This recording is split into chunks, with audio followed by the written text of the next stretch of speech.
जय श्री कृष्णा मित्रों। जब हम सनातन धर्म की बात करते हैं तो हम वेदों की बात करते हैं। अब वेद क्या है, कितने प्रकार का है, ये जानना मुझे लगता है कि इतना हम सबको जानना चाहिए। तो वेद में क्या शिक्षाएं दी गई हैं?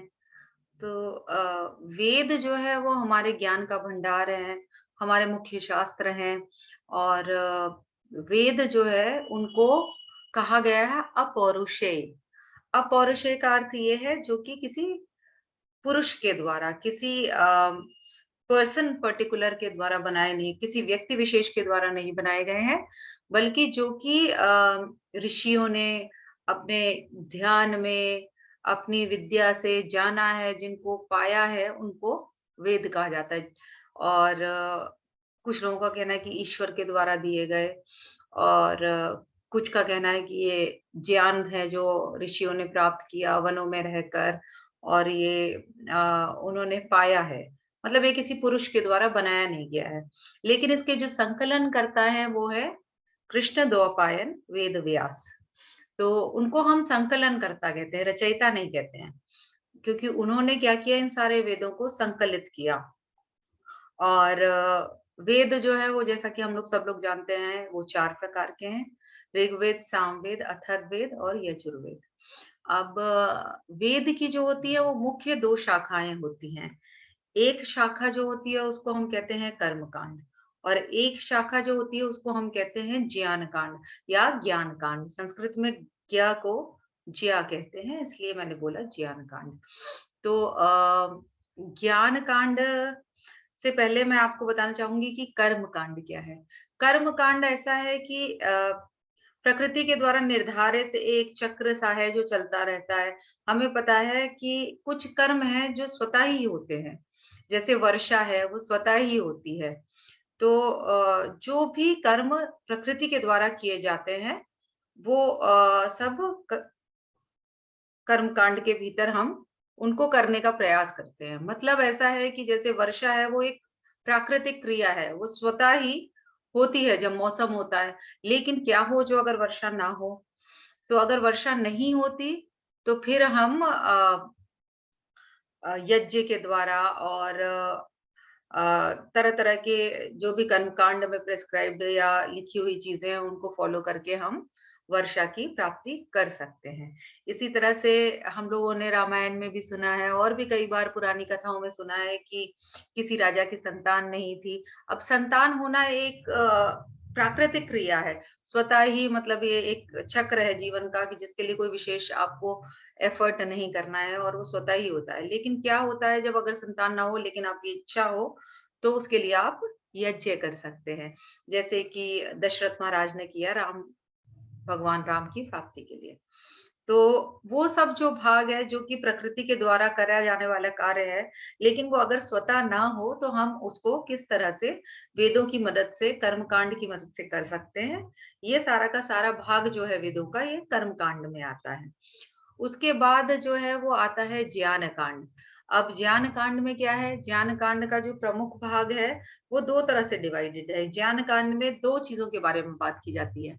एक है आत्मा और एक है परमात्मा या ब्रह्म। तो जो भी प्रक्रिया आत्मा को जानने की और फिर आत्मा को जानने के बाद आत्मा को उस ब्रह्म से मिलाने की है, वो सब की सब ज्ञान कांड में आती है। अब ज्ञान कांड का जो प्रमुख भाग है वो है उपनिषद। उपनिषद शब्द का क्या अर्थ है? उप माने समीप, नी माने बैठना और शद माने नाश करना। अब नाश नाश करने का अर्थ जो है वो ये नहीं होता कि कोई चीज जो है वो बिल्कुल, जैसे हम हिंदी में समझते हैं कि बिल्कुल नष्ट हो गई। नाश करने का अर्थ है जो दिखना बंद हो जाए, जिसका फिजिकल अपीयरेंस जो है वो खत्म हो जाए, उसको कहते हैं नष्ट होना। तो अब उपनिषद, तो बैठना किसके पास जाकर के? बैठना है हमें गुरु के पास जाकर के। और कब बैठेंगे हम गुरु के पास जाकर के? जब हमारा अहंकार जो है वो खत्म हो जाएगा।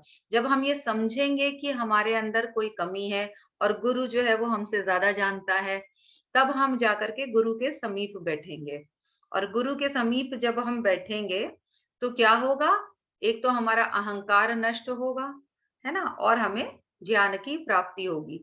भई जब हम गुरु के पास जाएँगे तो गुरु हमसे पूछेंगे कि आप कैसे आए और आप क्या चाहते हैं? गुरु हमसे प्रश्न करेंगे और जब गुरु हमसे प्रश्न करेंगे तो हम अपनी कमियों को देखेंगे और उनके समक्ष रखेंगे। तो इससे हमारे अहंकार का नाश होगा। ये है उपनिषद।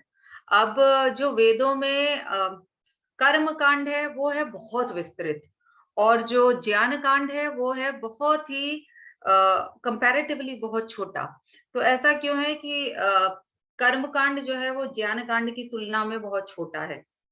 तो इसका कारण ये है कि कितनी तरह के कर्म हैं और कर्म क्या है? कर्म हम करते हैं अपनी इच्छाओं के लिए। तो जितनी तरह के लोग हैं, उतनी तरह की इच्छाएँ हैं। जितनी तरह की इच्छाएँ हैं, उतनी तरह के कर्म हैं। तो क्योंकि हमारी इच्छाएँ अनलिमिटेड हैं, क्योंकि असीमित हैं हमारी इच्छाएँ, इसीलिए कर्मकांड जो है उसकी भी कोई सीमा नहीं है। अब भई क्या ज़रूरत है पुत्र की अगर नहीं है पुत्र तो इतने सारे बच्चे हैं जो कि अनाथ हैं, आप उनको गोद ले सकते हैं। आप उनकी आप उनकी परवरिश कर सकते हैं, आप उन्हें अपना बना सकते हैं, लेकिन नहीं क्योंकि हमारी इच्छा है पुत्र प्राप्त करने की। तो इसी तरह से इच्छाएँ इतनी इच्छाएँ हैं हमारी, ये इच्छा है, वो इच्छा है। इसी हिसाब से कर्मकांड भी बहुत विस्तृत है। जितनी विस्तृत इच्छाएँ हैं, उतना विस्तृत कर्मकांड है। लेकिन ज्ञान कांड कंपैरेटिवली बहुत छोटा है। क्यों? क्योंकि भगवान भगवान को या जिस भी तरह से आप समझना चाहें, वैसे वेदों की वाणी में और उपनिषदों की वाणी में ब्रह्म तत्व है। तो ब्रह्म तत्व को जानने का रास्ता तो बहुत सीधा है ना, आत्मा से ब्रह्म की ओर जाने का रास्ता बहुत सीधा है, वो सिर्फ़ एक रियलाइज़ेशन की बात है। तो उसमें कोई 2-4 बातें तो कही नहीं गई, जिनके लिए बहुत विस्तृत बात एक ही है, उसको अलग-अलग ढंग से कथाओं के माध्यम से बहुत ही सुंदरता से समझाने की कोशिश की गई है। तो ये है उपनिषद और उपनिषद जो है वो 108 प्रकार के जाने जाते हैं और उनमें जो प्रमुख हैं वो 10 प्रकार के हैं, जिनमें कि ईश, केन, कठ, मुंडक मुंडक, मांडुक्य, तैत्रेय, ऐत्रेय और बृहदारण्यक उपनिषद है। एक छांदोग्य उपनिषद भी है।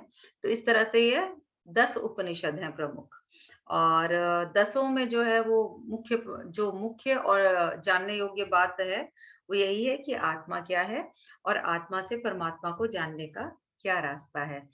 तो आज के लिए बस यही मेरा प्रमुख उद्देश्य था। मुझे लगता था कि इतना हम सबको हमारे धर्म के बारे में और हमारे ग्रंथों के बारे में जानना चाहिए। जय श्री कृष्ण।